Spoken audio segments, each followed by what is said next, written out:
తిరుమల తిరుపతి దేవస్థానం లడ్డూ ఉదంతం కొత్త మలుపు తిరిగింది.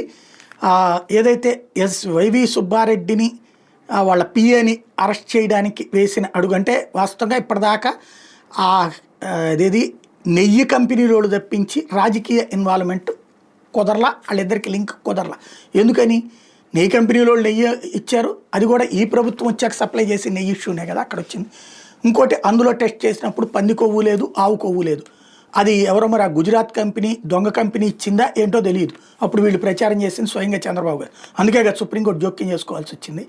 అదేం లేదని చెప్పేసి ఇప్పుడు తేలిపోయింది. పామ్ ఆయిల్ను దాన్ని ఏమంటారు డాల్డా ఇట్లాంటిది, అంటే మనకి రెగ్యులర్గా చేసేటటువంటి అడల్టరీ అదైనా తప్పే, ఖచ్చితంగా చట్ట ప్రకారం ఉంటుంది అది దాంట్లో వ్యవహారాలకు సంబంధించి. ఆ టైపు దాన్ని కానీ ప్రజలను మాత్రం బాగా భక్తులందరినీ మనోవేదకు గురి చేసింది మాత్రం ఇవి రెండు, ఆవు కొవ్వును పంది కొవ్వు. మానసికంగా నలిగిపోయారు పబ్లిక్, దేశవ్యాప్తంగా ప్రపంచవ్యాప్తంగా. అది కాదని తేలింది. అదే సందర్భంలో ఆ కేసులో ఇక వీళ్ళు అనుకున్నట్టు, అంటే లైక్ లడ్డూది కావచ్చు, లేకపోతే దాన్ని ఏమంటారు పడవలతో తీసుకెళ్ళి బ్యారేజీని గుద్దేయడాలు, ఊరినే ముంచేయబోయారు అన్నటువంటి ఇట్లాంటి జనాలకి విషయం వస్తుంది. కాబట్టి దీంట్లో లేదు పొలిటికల్ ఇన్వాల్వ్మెంట్ ఉందని చూపించేందుకోసం వైవి సుబ్బారెడ్డి పిఏకి వైవి సుబ్బారెడ్డికి నోటీసులు ఇచ్చినటువంటి పరిస్థితి.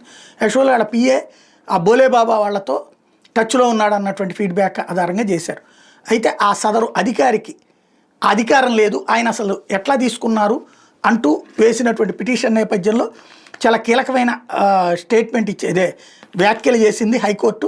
తిరుమల తిరుపతి దేవస్థానం నకిలీ నెయ్యి సరఫరా కేసులో దర్యాప్తు నిర్వహించాలంటూ అదనపు ఎస్పీ జె వెంకట్రావుని సిబిఐ డైరెక్టర్ ఆదేశించడానికి వీల్లేదని హైకోర్టు స్పష్టం చేసింది. సుప్రీంకోర్టు ఉత్తర్వులకు విరుద్ధమని తెలిపింది.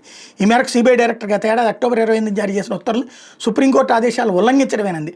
సుప్రీంకోర్టు ఆదేశాలకు అనుగుణంగా ఏర్పాటు చేసిన సిట్ ద్వారా దర్యాప్తు నిర్వహించాలని, ఆ దర్యాప్తును పర్యవేక్షించాలని సిబిఐ డైరెక్టర్ని ఆదేశించింది. హైకోర్టు న్యాయమూర్తి జస్టిస్ ఎన్ హరినాథ్ ఈ మేరకు తీర్పిచ్చారు.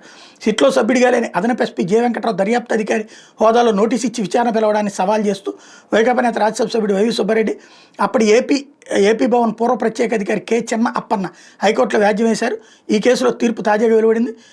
పిటిషనర్ తరపున సీనియర్ న్యాయవాది నాగేశ్వర వాదన వినిపిస్తూ రాష్ట్ర ప్రభుత్వం మొదట సిట్ని ఏర్పాటు చేసింది. అందులో అదనపు ఎస్పీ వెంకట్రావు సభ్యుడు. తర్వాత సిబిఐ డైరెక్టర్ పర్యవేక్షణలో సుప్రీంకోర్టు సిట్ ఏర్పాటు చేసింది. అందులో అదనపు ఎస్పీ లేరు.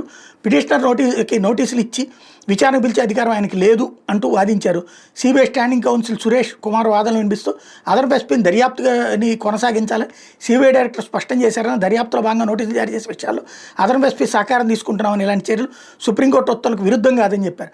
ఇరువైపుల వాదనలు విన్న న్యాయమూర్తి తాము ఏర్పాటు చేసిన సిట్ ద్వారా దర్యాప్తు చేయాలని సుప్రీంకోర్టు స్పష్టం చేసిందని గుర్తు చేశారు. వీళ్లే అప్పుడు ఈ తప్పుడు ప్రచారం చేయడానికి ఉపయోగపడ్డారనినే ఆపితే వాళ్ళనే వినియోగించబోతే ఆపారు. అంటే భగవంతుడు ఎక్కడికక్కడ కంట్రోల్ చేస్తున్నాడు తప్పుదో పట్టకుండా.